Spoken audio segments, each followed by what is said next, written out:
welcome. This is Steve Freier, and you're listening to the Millennium Journal. And with me in the studio is Wiley Brooks, who claims to be a breatharian. Welcome, Wiley. Thank you, Steve. Good to be here. I'm glad to have you here. I've heard a lot about you over the years. When I moved to California, I was fortunate to be able to locate you relatively quickly, and I had no idea where I'd find you, but when I had a show back in Chicago, I always thought I wanted to interview you, so here's the opportunity. I'm really thankful I can have you here today. Well, I'm glad to be here. Well, why don't we start off with definition, because I'm sure a lot of people, maybe some have heard what a breatharian is, and some don't know, and there might be a lot of confusion. So in your words, what is a breatharian? Well, basically a breatharian is, in the simplest term, is just the person who depends primarily on air or breathing for its energy.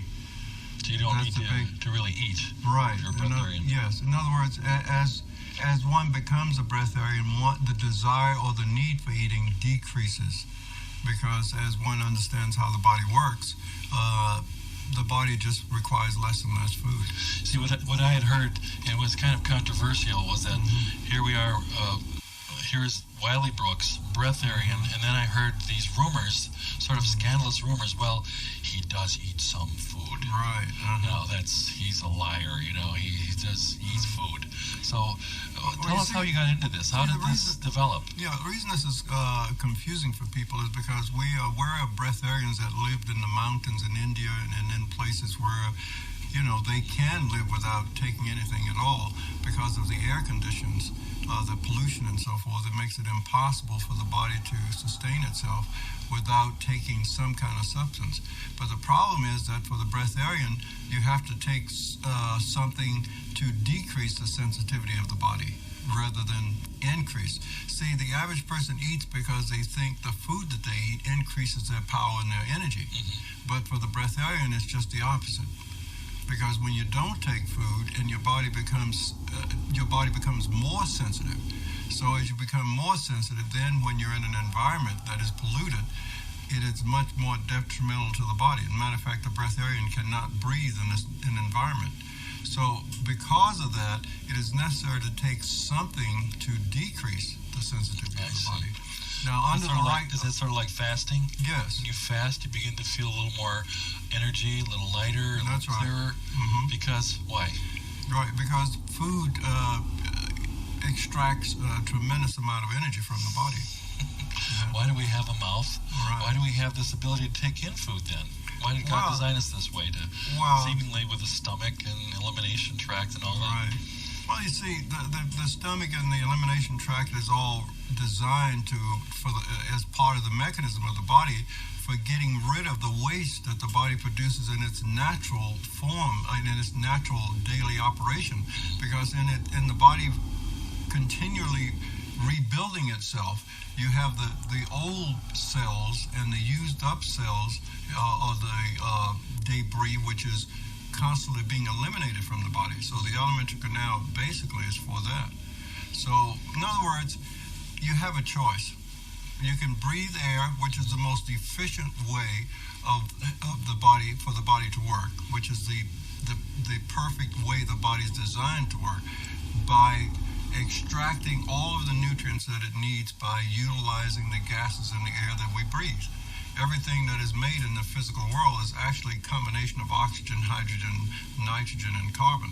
So by breathing in these substances, the body takes these substances and mold them into the things that the body uses. So in doing that, it also has byproducts from the metabolism, the metabolic processes, right? And so these toxins have to be eliminated from the body.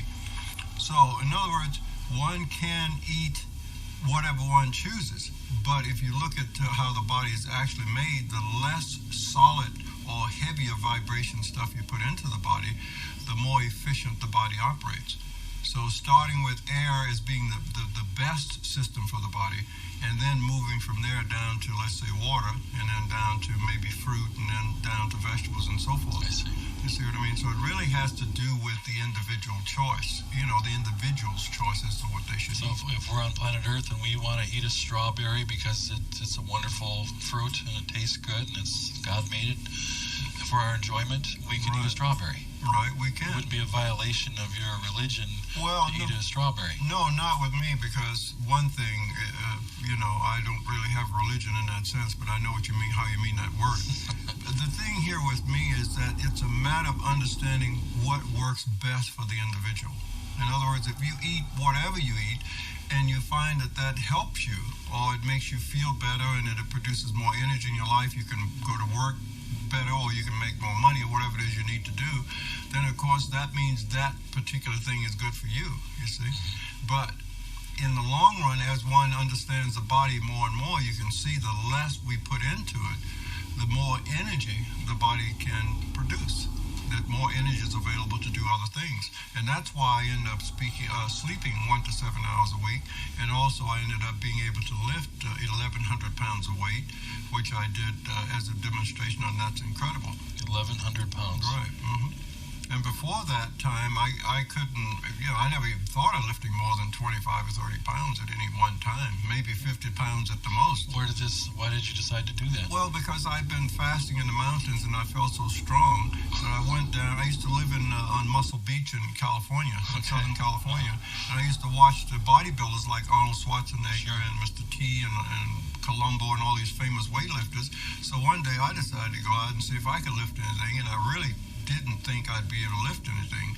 But to my surprise, as I put on the weight, they actually got lighter as I put on more weight. So the first time I tried it ever, I lifted 500 pounds. And then after that, within minutes after that, I went up to 800 pounds the first time ever in life. See, I never lifted weights before in my life. That's so amazing. this energy just suddenly came about. We're with Wiley Brooks, and you're listening to the Millennium Journal. This is Steve Freier. Wiley Brooks, the man who sleeps less than 1 hour a night, almost never eats, and is healthier than you. He can lift 1,100 pounds. Stay with us. This is Steve Freier. We'll be right back.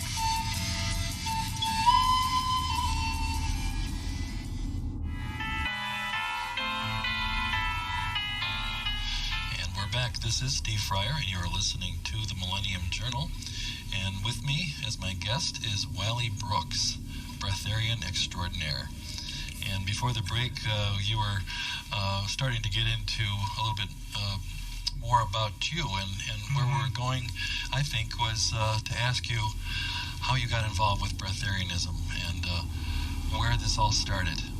Well, it all started for me when I was in my late 20s, and the reason it started is because I had an injury that I had brought about by a swimming accident, swimming and doing the diving, the springboard diving, and I couldn't get it cured or healed. I went to chiropractors and so forth. Matter of fact, it was my lower back. And so I started doing some investigating, and I discovered that a lot of people who claim to do healing did a lot of fasting. So I started reading a lot about the fasting, and so I decided to try fasting, and I did, and that's when I discovered this whole idea of breatharianism, because as I fasted, I not only found that I was 10 times stronger than I was when I was eating, but I also found that I had no appetite. And this was accidentally, this happened, it came about sort of accidentally, because I was in the mountain meditating, and fasting, of course, and suddenly I couldn't eat. And then from that, I started to reevaluate how the body works and how the system works, and then I found out that the body, in fact, is photosynthetic, like a plant. Amazing. So it's actually the sunlight and fresh air that we're trying to get by eating the food. Right. But basically, we can get the same thing by being in the sunlight and fresh air. Now, we know that in the Bible, there are many accounts of people fasting. That's true. And we know people fast all the time. Some people fast as long as 30 days, 40 days. But then you hear about people that go on hunger strikes, and then they die. Right. Well, What makes a difference between there's a big just that difference. long fast and people who fast a long time and then die? Why don't you die? Well, the thing is that, one, I know when to eat and when not to eat, take something, you see what I mean? Because, after all, if you don't have the proper environment, if you don't have the proper mindset, of course, you could die. Because terminating the body is really a mental process. I mean, all death is a voluntary process, believe it or not. We all think our own death. Now, the interesting thing, if you ask probably 99% of all people on the planet, what would they do if they didn't have food? And they will tell you directly that they would die. So you see, it's already in their mind. They're making a choice. Yeah, they're making a choice, and we always are. So you see, the food itself is simply something that we have learned to believe that we have to have it. As a matter of fact, one of the hints I got as to the possibility that the food was really a problem or it was an addiction is that when I heard said over and over again by my mother, who was an ardent student of the Bible, and it said no man can have two masters or whatever. Right. And I noticed that all of the religious people, all the great saints and whoever masters, all fasted. So to me, it seemed like they were proving a point that by fasting and by showing that you believe more in God or whatever, the spiritual realm. Yeah, the spiritual realm than you do in the physical realm, because the food represents the physical, and of course the meditating and the prayer represents the spiritual side. And that seems to be a prerequisite in getting to the point where you have control of your own spiritual development or your own life. As a matter of fact, another one that I heard that made me very curious about this process was the one that says you are what you eat. And when I really realized that what I wanted to be is to be more spiritual, then the first thing that came to my mind was perhaps I should eat more spiritual substance. So as I started to look at what's more spiritual, exactly, fruit. Yeah, or lighter, has less material matter in it. Well, I think I asked you a week or so ago over the phone, do you eat vegetables? And you said what? Yeah, I eat whatever's available at the time, depending on the environment. See, the thing here that's interesting, one, all substance, it doesn't matter what it is toxic to my system. All substance, fruits, vegetables, whatever. Anything you eat. Anything I eat is toxic to my system. I get the same reaction when I eat fruits and vegetables I would get if I took arsenic. Exactly the same. Even a really pure organic fruit or vegetable? It doesn't matter. It's all the same. Now, the degree as to how it affects me only has to do with the amount, the potency. Do you see what I mean? In other words, as your body increases, as the energy flow through the system increases, the body becomes more sensitive. As it becomes more sensitive, then you get to the point where eating a grape is the same to you as it is for a person who's eating a hamburger. Do you see what I'm saying? Because it's a matter of degrees.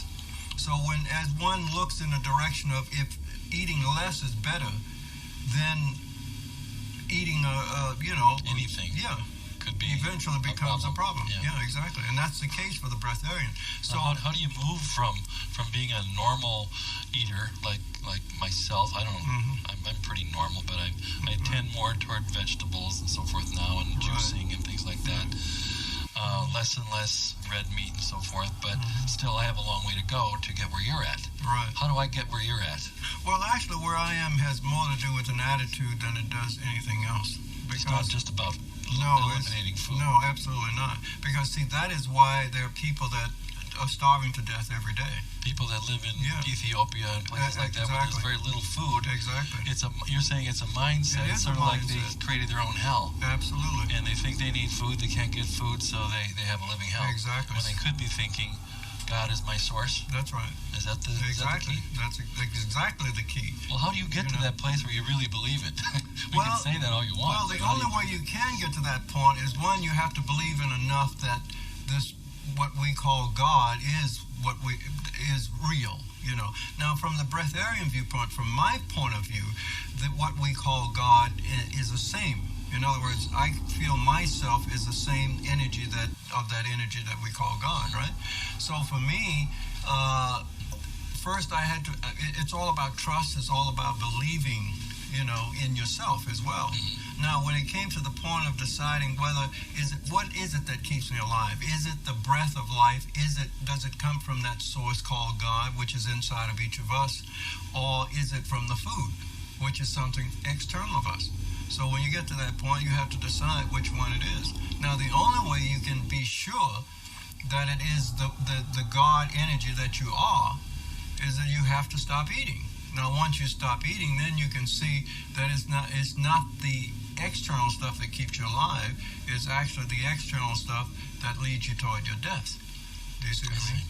I'm still having a problem with this because lately I've been reading a lot about Victor Schauberger, and he's a big proponent of natural forces in nature, and he's describing how trees and the energy of trees work like a big cycle. Right. And it's still, they're drawing water from the ground, and they're drawing, as we know, if you have a soil that is not too fertile or that is toxic, right, those trees aren't going to do too well, or just even take your plants in the garden.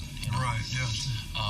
So if nature is working with nutrients, why don't we need to work with nutrients as well? Well, because our bodies are designed the way that we are. We're actually trees. We're like trees upside down as compared to trees. In other words, our head and our hair are the roots. And the environment and the soil is the cosmic energy that fills the universe. It's the radiation that radiates in the universe. So we are, in fact, grounded, as it were. But our grounding is in our environment, you see. Now, the other thing is that it still doesn't answer the question about the nutrients. Okay. Why does a tree need nutrients from the soil, and we don't, in your philosophy? Because that's how we design the tree. You see, the tree is designed to be permanently stationary in soil.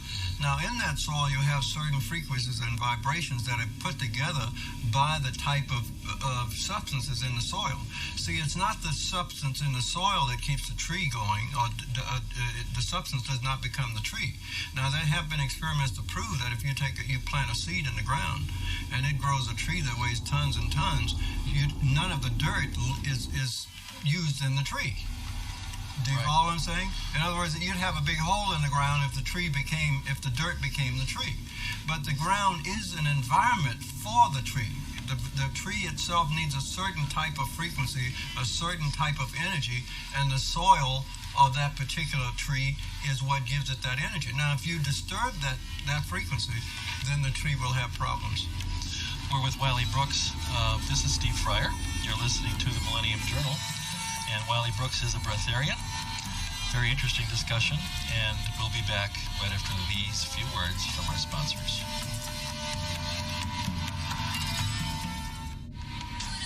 And we're back. This is Steve Freier. You're listening to the Millennium Journal.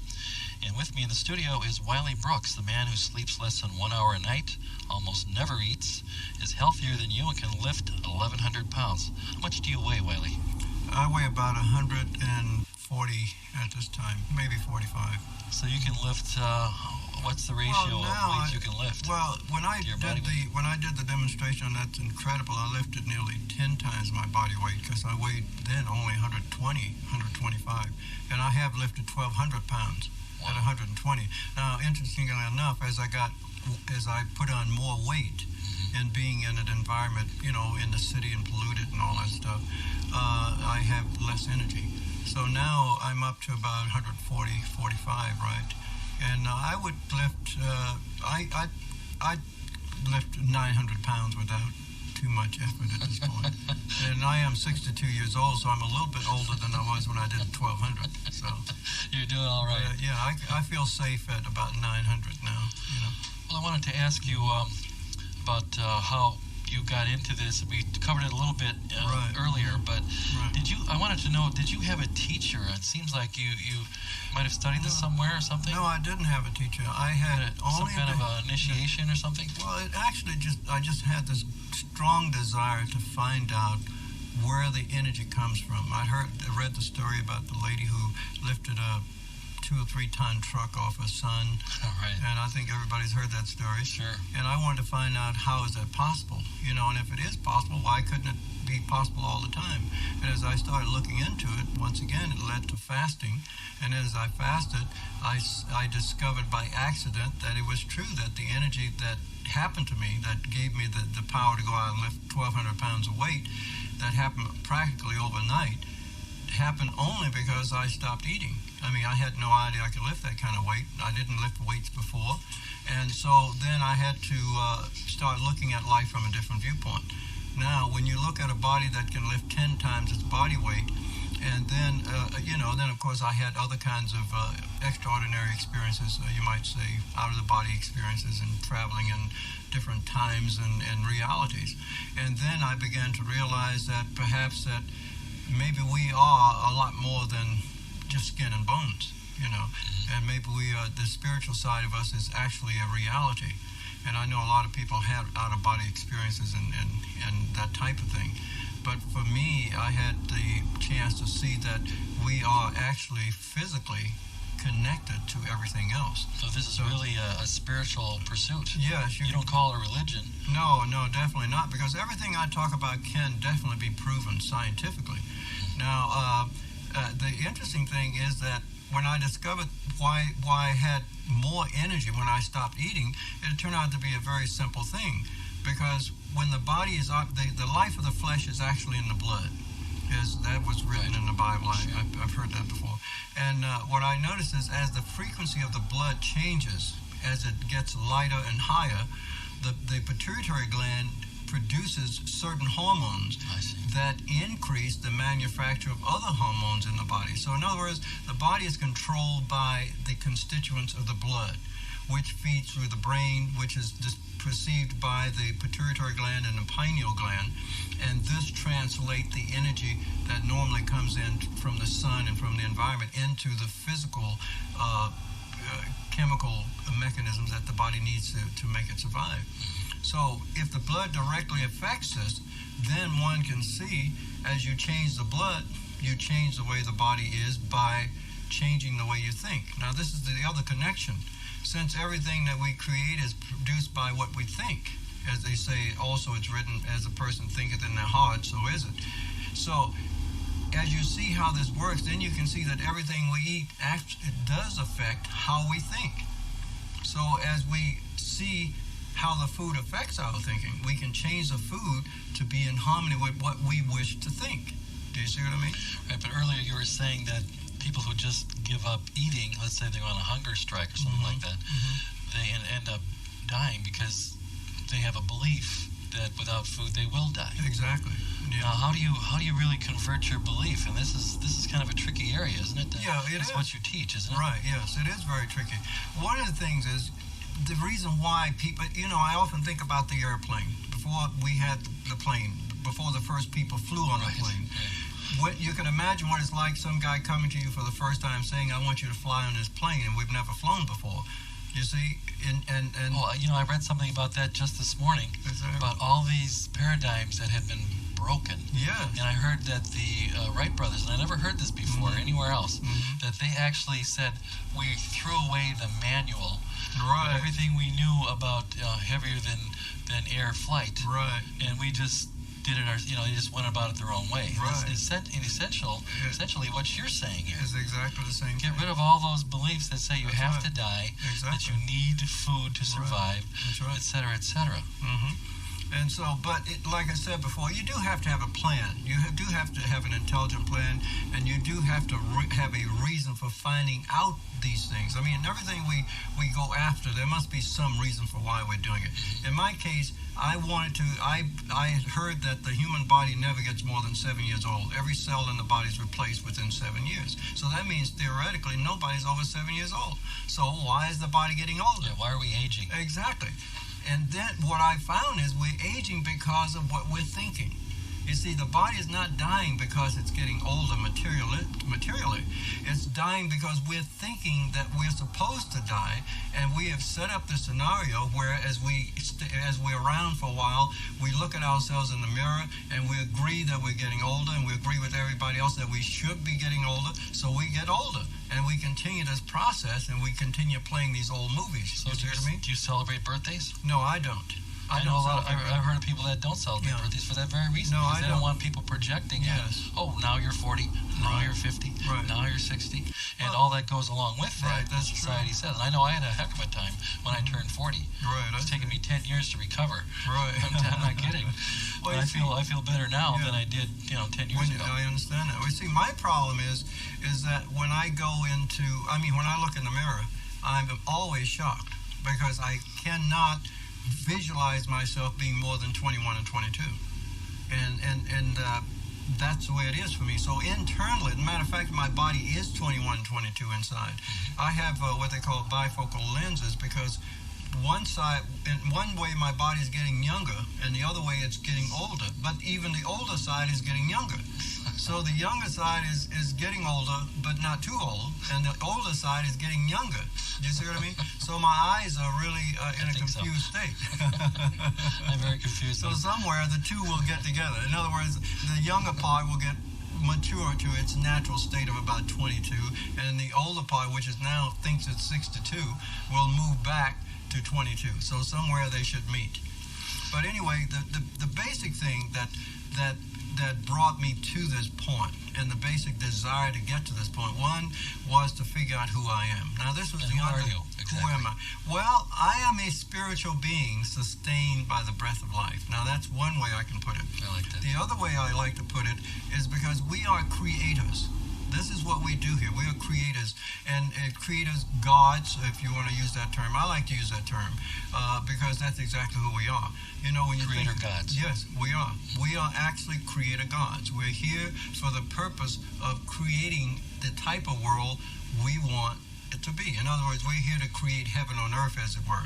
Or heaven, could go the other way. It is. It has gone the other way.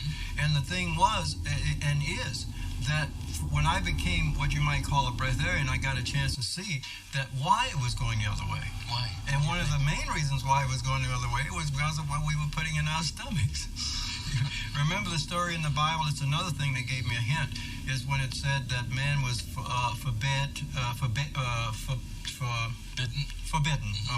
was forbidden to eat from a certain tree in the garden. Right. But from what I gather, and as I really looked into it, he was forbidden to eat from any tree in the garden. In other words, eating itself was the thing that he was forbidden to do. That's amazing. Yeah. Now, when I did the reason why I did my first fast, the amazing thing is that I had heard and I'd read a lot of books on people who had fasted.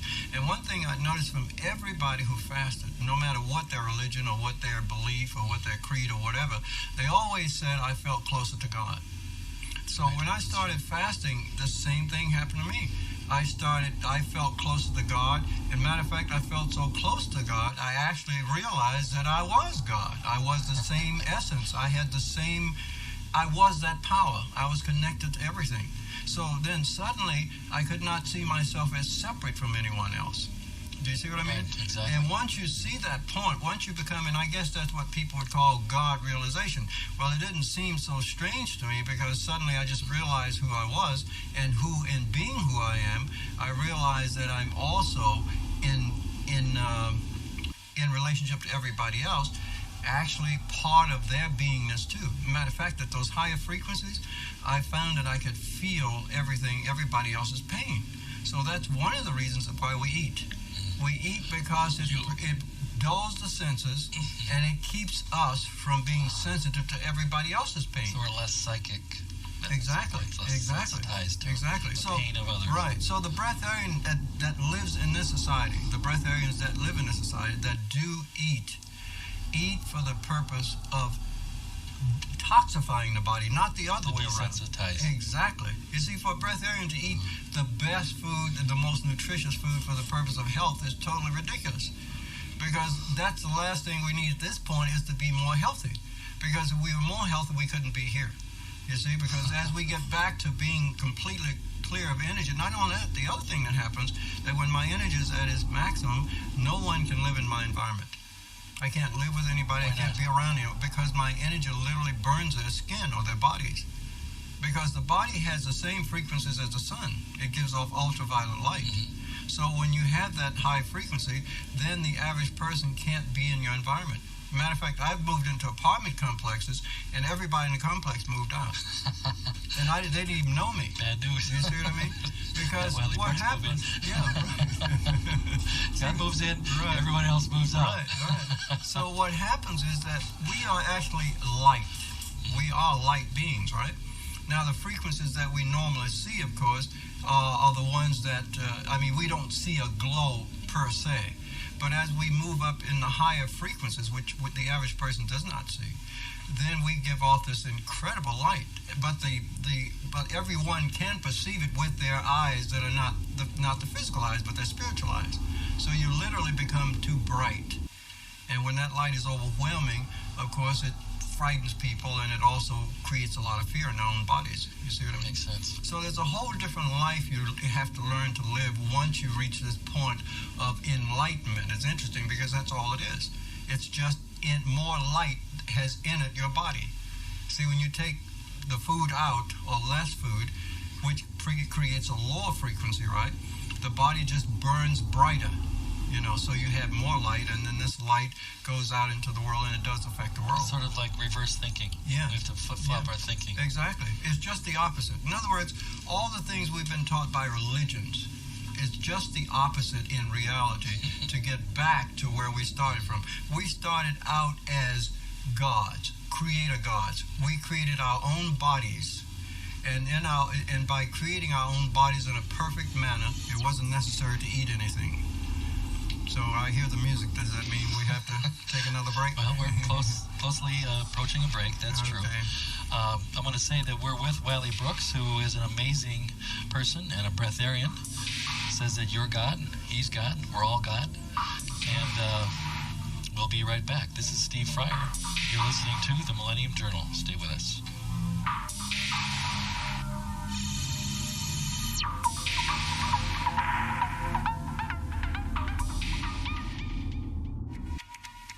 Back. This is Steve Freier, and you're listening to the Millennium Journal.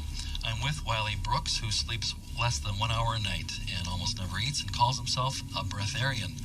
I know you live in Santa Cruz, so before we get carried away here, I want people to be able to get in touch with you. Do you have a phone number they can use? Yes. Yeah. They can reach me at 831. The area code has been changed. Right.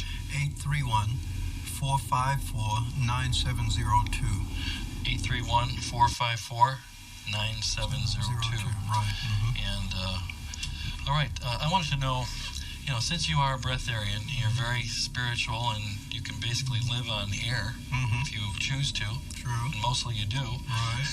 And the truth of the matter is, mostly everybody does. Whether we know it or not. That's right. In spite of our eating habits. Exactly. All right. So you're saying if we slowly eliminate food and begin to realize that God is our source. Right, absolutely. Well, that we can accomplish this. It's been proven beyond a shadow of a doubt scientifically that the average person with no training can live 30 to 40 days on just fresh water.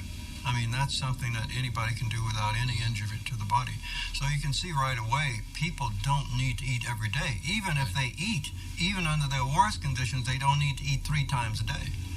Do you see what I'm saying? Right. And the way the body is designed, since it works in cycles like everything else in nature, when you're eating food, the body stops its eliminative process, and so it can't heal itself, because the healing phase comes when it's eliminating the food.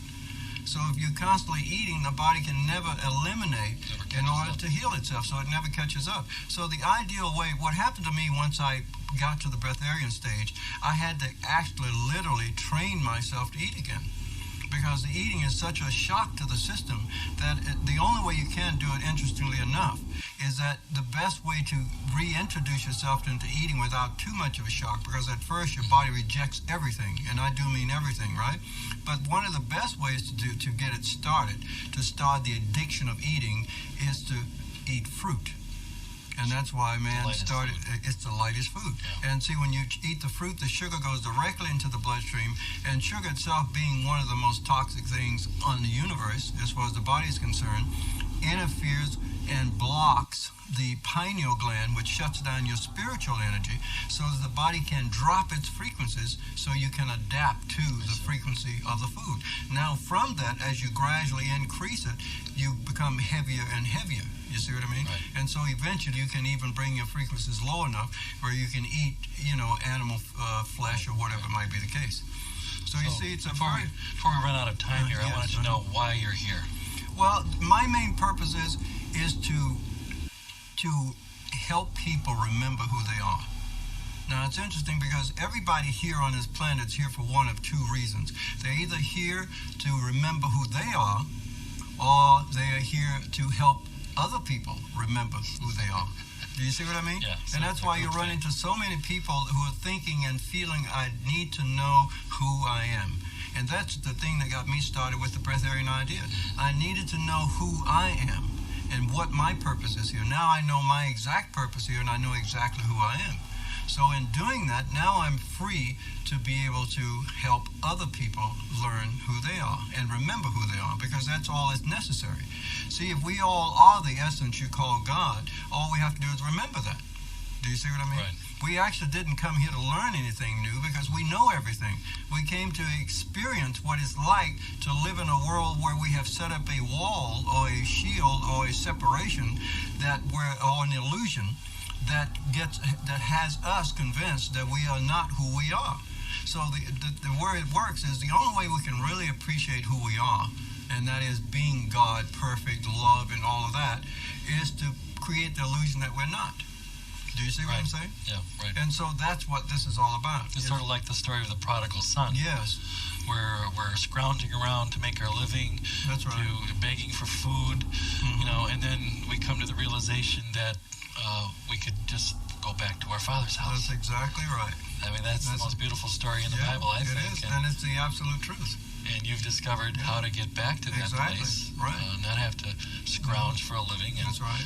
and go out and even grow your own food. I just planted a garden. I don't need to do that. Yeah, absolutely. Well, one of the greatest things that happened, and I recommend to anybody, is that if you could just go several days without eating, you'd be so much more independent and so much more in control of your own life. Because I remember my first fast, and I realized if I don't have to, since I was doing everything because I was afraid I wouldn't be able to live with it, I wouldn't be able to get food, right? So everything was based on the fear of not eating, or of not having food to eat. But once you go for a while and you don't eat, that fear disappears. I really want to thank you for being with us. And thank you, Steve, for having me on. All right.